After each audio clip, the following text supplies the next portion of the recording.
धारियों के लिए कामधेनु के समान अभिष्ट फल देने वाली होती है, उस पुराणवेता विद्वान वक्ता के प्रति तुच्छ बुद्धि कभी नहीं करनी चाहिए। संसार में जन्म एवं गुणों के कारण बहुत से गुरु होते हैं, परंतु उन सब में पुराणों के ज्ञाता विद्वान ही परम गुरु माना गया है। पुराणवेता पवित्र, दक्ष, शांत, ईर्ष्या पर विजय पाने वाला, साधु और दयालु होना चाहिए। ऐसा प्रवचन कुशल विद्वान इस पुण्यमयी कथा का कथावाचक हो।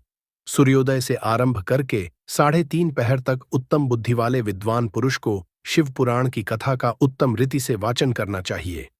मध्याह्न काल में 2 घड़ी तक कथा को विराम देना चाहिए, जिससे कथा कीर्तन से अवकाश पाकर लोग मल मूत्र का त्याग कर सके।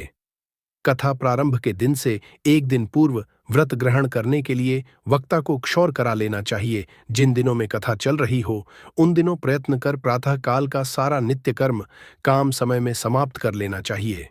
वक्त के समीप उसकी सहायता के लिए एक दूसरा वैसा ही विद्वान स्थापित करना चाहिए। वह विद्वान भी लोगों को समझाने में कुशल एवं सभी प्रकार से संशयों को निवृत्त करने में समर्थ हो। कथा में आने वाली विघ्नों को दूर करने के लिए भगवान गणेश का पूजन करे। कथा के स्वामी भगवान शिव जी की तथा विशेषतः शिव पुराण की पुस्तक की भक्ति भाव से पूजन करे। तत्पश्चात उत्तम बुद्धि वाला श्रोता आदर पूर्वक तन मन से शुद्ध एवं प्रसन्नचित होकर शिव पुराण की कथा का श्रवण करे। जो वक्ता और श्रोता अनेक प्रकार के कर्मों में भटक रहे हों, काम आदि 6 विकारों से युक्त हो, स्त्री में आसक्ति रखते हो और पाखंडपूर्ण बातें कहते हो, वैसे वक्ता एवं श्रोता पुण्य के भागी नहीं होते। जो लौकिक चिंता तथा धन, घर एवं पुत्र आदि की चिंता को छोड़कर कथा में मन लगाए रहते हैं, उन शुद्ध बुद्धि व्यक्तियों को उत्तम फल प्राप्त होता है। जो श्रोता श्रद्धा और भक्ति से युक्त होते हैं, दूसरे कर्मों में मन नहीं लगाते और मौन, पवित्र एवं उद्वेग शून्य होते हैं, वे ही पुण्य के भागी होते हैं। अध्याय 7 सूत जी कहते हैं, हे शौनक, अब मैं तुम्हें शिव पुराण सुनने के नियमों के बारे में बताता हूँ। जो व्यक्ति इस पवित्र कथा को सुनना चाहते हैं, उन्हें पहले विधिपूर्वक दीक्षा लेनी चाहिए। बिना दीक्षा लिए कथा सुनने का अधिकार नहीं होता। कथा सुनने वाले को ब्रह्मचर्य का पालन करना चाहिए, जमीन पर सोना चाहिए, पत्तल में भोजन करना चाहिए और प्रतिदिन कथा समाप्त होने के बाद ही अन्न ग्रहण करना चाहिए। जो सक्षम हो, वह पुराण समाप्ति तक उपवास करके शुद्ध मन से कथा सुने।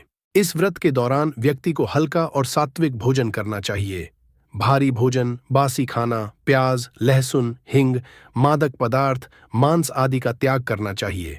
सुनने वाला व्यक्ति काम, क्रोध, लोभ, मोह, अहंकार और द्वेष जैसी बुरी आदतों को त्याग दे और हमेशा सच्चाई, शुद्धता, दया, मौन, सरलता और विनम्रता को अपनाए। चाहे वह किसी इच्छा पूर्ति के लिए कथा सुन रहा हो या मोक्ष प्राप्त करने के लिए, उसे नियम पूर्वक कथा सुननी चाहिए। दरिद्र, बीमार, पापी और संतानहीन व्यक्ति को भी यह कथा अवश्य सुननी चाहिए, क्योंकि यह सभी समस्याओं का समाधान करने वाली है। स्त्रियों को भी इस कथा को नियम पूर्वक सुनना चाहिए, चाहे वे किसी भी अवस्था में हों। कथा समाप्त होने पर भक्तिभाव से शिव पुराण ग्रंथ की पूजा करनी चाहिए, ठीक वैसे ही जैसे भगवान शिव की पूजा की जाती है। इसके बाद कथा सुनाने वाले विद्वान आचार्य की भी पूजा करनी चाहिए। ग्रंथ को अच्छे वस्त्रों में लपेटकर उसकी विधिपूर्वक पूजा करें और मजबूत डोरी से उसे बांधें। इस शुभ अवसर पर ब्राह्मणों को भोजन कराकर दान देना चाहिए। यदि कोई गृहस्थ है तो उसे कथा समाप्ति पर हवन करना चाहिए।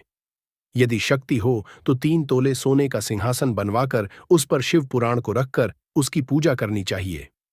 फिर किसी योग्य आचार्य को ग्रंथ समर्पित कर देना चाहिए। इस ग्रंथ दान का फल यह होता है कि व्यक्ति भगवान शिव की कृपा से संसार के बंधनों से मुक्त हो जाता है।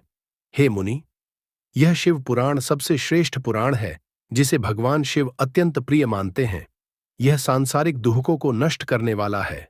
जो व्यक्ति हमेशा भगवान शिव का ध्यान करते हैं, उनकी महिमा का गुणगान करते हैं और उनकी कथा सुनते हैं, उनका जीवन सफल होता है।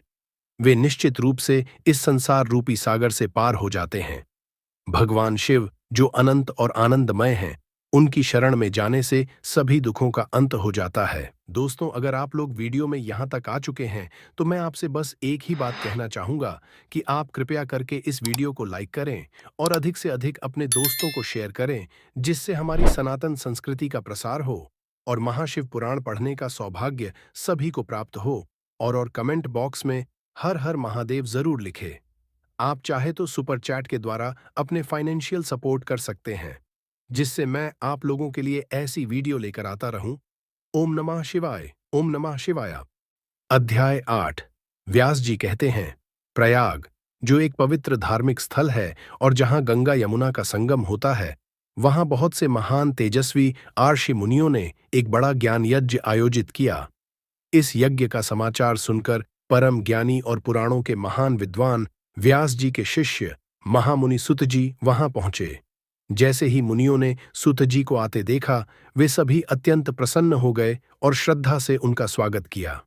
फिर उन्होंने आदरपूर्वक हाथ जोड़कर सुत जी से कहा, हे परम ज्ञानी सुत जी, आपका भाग्य बहुत महान है, क्योंकि आपने स्वयं व्यास जी से संपूर्ण पुराणों का ज्ञान प्राप्त किया है। आपके पास आश्चर्यजनक कथाओं का भंडार है, ठीक वैसे ही जैसे समुद्र के भीतर अनगिनत बहुमूल्य रत्न होते हैं। आपको तीनों लोकों, भूत, भविष्य और वर्तमान की संपूर्ण जानकारी है। आप इस यज्ञ में पधारे हैं, यह हमारा सौभाग्य है। निश्चित रूप से आपका यहां आना व्यर्थ नहीं हो सकता, बल्कि यह हमारे लिए कल्याणकारी सिद्ध होगा। फिर वे मुनि बोले, हम पहले भी आपसे धर्म अधर्म की बातें सुन चुके हैं, लेकिन हमें उनसे कभी तृप्ति नहीं होती। हमें उन्हें बार बार सुनने की इच्छा होती है। इसलिए हे ज्ञानी सुत जी, हम आपसे एक महत्वपूर्ण प्रश्न पूछना चाहते हैं। यदि आपकी कृपा हो तो कृपया हमें इस विषय में ज्ञान दें। कलयुग में मनुष्य पुण्य कर्मों से दूर हो जाएंगे, वे बुरे कर्मों में लिप्त हो जाएंगे, झूठ बोलना उनकी आदत बन जाएगी। वे दूसरों की निंदा करेंगे, पराये धन पर लालच रखेंगे और पराई स्त्रियों में आसक्त रहेंगे। वे हिंसा करेंगे, अपने शरीर को ही आत्मा मानेंगे, मूर्ख और नास्तिक बन जाएंगे, माता पिता का आदर नहीं करेंगे, ब्राह्मण लोभ से भर जाएंगे और वेदों का ज्ञान बेचकर अपनी आजीविका चलाएंगे। वे केवल धन कमाने के लिए विद्या अर्जित करेंगे और अभिमान में डूबे रहेंगे। क्षत्रिय अपने धर्म का पालन छोड़ देंगे, वे साहसी और वीर न रहकर गलत कार्यों में लिप्त हो जाएंगे। शूद्र ब्राह्मणों के समान आचरण करने लगेंगे और बाहरी रूप से उज्ज्वल दिखने के लिए अच्छे वस्त्र धारण करेंगे, लेकिन उनके विचार धर्म के विरुद्ध होंगे। वे कुटिल स्वभाव के होंगे और द्विजों, ब्राह्मणों की निंदा करेंगे। यदि वे धनवान हुए तो कुकर्मों में लग जाएंगे, और यदि विद्वान हुए तो व्यर्थ के तर्क वितर्क में उलझे रहेंगे। कलयुग की स्त्रियां भी अपने सदाचार को त्याग देंगी।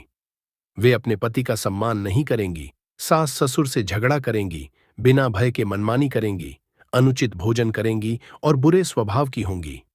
वे अपने पति की सेवा नहीं करेंगी और परिवार की मर्यादा का पालन नहीं करेंगी। हे सुत जी, जब संसार में लोग इस तरह धर्म से भटक जाएंगे और अपने जीवन को पापमय बना लेंगे, तो उनके उद्धार का क्या उपाय है? हमें इस चिंता से मुक्त करने के लिए कृपया कोई ऐसा सरल उपाय बताइए जिससे इन सभी पापों का तुरंत नाश हो जाए। हम जानते हैं कि परोपकार से बड़ा कोई धर्म नहीं होता, इसलिए कृपया हमें ऐसा उपाय बताइए जिससे लोगों को सही मार्ग मिल सके और वे कल्याण की ओर बढ़ सकें।